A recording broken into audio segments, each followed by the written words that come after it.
அஞ்சாதே படமும் கோ படம் பண்ணும் போதும் எனக்கு பாசிட்டிவ் எனர்ஜி இருந்ததுன்னு சொன்னீங்க. நடுவில் கோட் நடிச்சிங்களே, ஏன் பாசிட்டிவ் எனர்ஜி கிடைக்கலையா? நிறைய கிடைச்சிச்சு.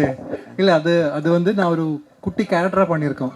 இது முழுசாக கேரக்டராக பண்ணியிருக்கேன் இந்த படத்தில்.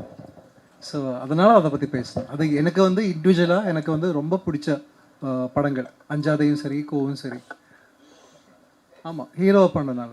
அது வந்து விஜய் சாருக்காக, வெங்கட் பிரபு சாருக்காக பண்ண படம். அதனால தான் அப்படி பேசினேன்.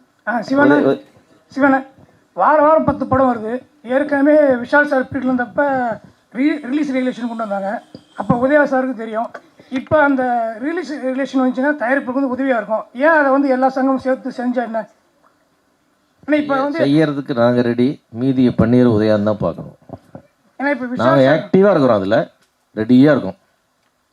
யார் ரெடியாக இல்லையோ அவங்க தான் அது வரணும். இல்லை, வாரம் வாரம் 10 படம். ப்ரொடியூசர் கவுன்சிலும் ரொம்ப ரொம்ப ஆக்டிவாக தானே இருக்குது. இதோட விஷயங்கள் வந்து இங்கே பேசுகிற இல்லை. ஏன்னா இங்கே எல்லாம் வந்து பேசுறீங்க. உண்மை என்னன்னா இங்கே எல்லாம் வந்து இங்கே தான் பேசுறீங்க. 10 படம் வருது 10 படம் வருதுன்றீங்க. பட் நீங்கள் அங்கே புடிஸ் கவுன்சில் ஈஸி மெம்பராக இருக்கிறதால ஏன் அதை பேசி ஒரு முடிவு கொண்டு வர மாட்டேங்கிறீங்க?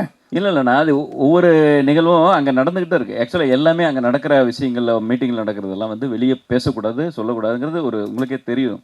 அது ஒரு நாம்ஸ் இருக்குது. அது வந்து அங்கே தான். பட் நடைமுறைக்கு ஒவ்வொரு விஷயம் வரும்போது தான் அது வந்து இது யார் பண்ணாங்க, இது பண்ணாங்க உங்களுக்கு தெரிய வரும். அந்த மாதிரி நிகழ்வு நடந்தா இருக்குது. வெளியே பேசுகிறவங்க பேசிட்டு தான் இருப்பாங்க. அதுக்கு நாங்கள் பதில் சொல்லவே முடியாது. ஏன்னா நிறைய சிரமம் எல்லாருமே எடுத்துகிட்டு இருக்காங்க. நான் சாரம் மட்டும் சொல்ல, எல்லாருமே எடுத்துகிட்டு இருக்காங்க. இதில் வந்து நீங்கள் நாங்கள் அப்படின்ட்டுலாம் ஒன்றும் இல்லை. பாகுபாடு எங்களுக்குள்ளே யாருக்கிட்டும் இல்லை.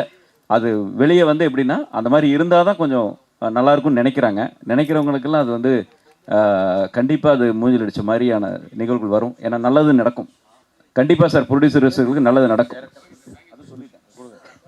இல்லை அது இல்லை பதில் தான். இண்டஸ்ட்ரி ஒற்றுமையாக இருந்தால் தான் அந்த ரிலீஸ் ரிலேஷனை கொண்டு வர முடியும். இன்னைக்கு இண்டஸ்ட்ரி ஒற்றுமையாக இல்லை, அதுதான் உண்மை.